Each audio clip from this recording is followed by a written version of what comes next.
കണ്ണൂർ കൂത്തുപറമ്പിൽ ജനവാസ മേഖലയിൽ ഭീതി പരത്തി വീടിന് നേരെ ബോംബേറ്. മെരുവമ്പായി ഹെൽത്ത് സെന്ററിന് സമീപത്തെ സുഹറയുടെ വീടിന് നേരെയാണ് വെള്ളിയാഴ്ച പുലർച്ചെ 1:30-ഓടെ അക്രമി സ്റ്റീൽ ബോംബ് എറിഞ്ഞത്. വീടിന്റെ മുൻവശത്തെ ജനൽച്ചില്ലിൽ ബോംബ് തട്ടിയെങ്കിലും ഭാഗ്യവശാൽ പൊട്ടിത്തെറിച്ചില്ല. വലിയൊരു അപകടമാണ് തലനാടിരയ്ക്ക് ഒഴിവായത്.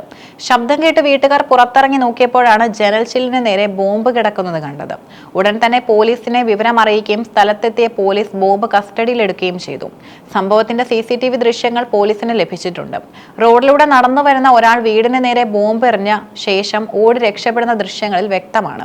അക്രമിയെ തിരിച്ചറിയാനുള്ള ഊർജിതമായ ശ്രമത്തിലാണ് പോലീസ്. പ്രദേശത്ത് ബോംബ് സ്ക്വാഡും ഡോഗ് സ്ക്വാഡും പരിശോധന നടത്തി. നാട്ടിൽ സമാധാനാന്തരീക്ഷം നിലനിൽക്കുന്നതിനിടെയുണ്ടായ ഈ സംഭവം പ്രദേശവാസികളിൽ വലിയ ആശങ്കയുണ്ടാക്കിയിട്ടുണ്ട്.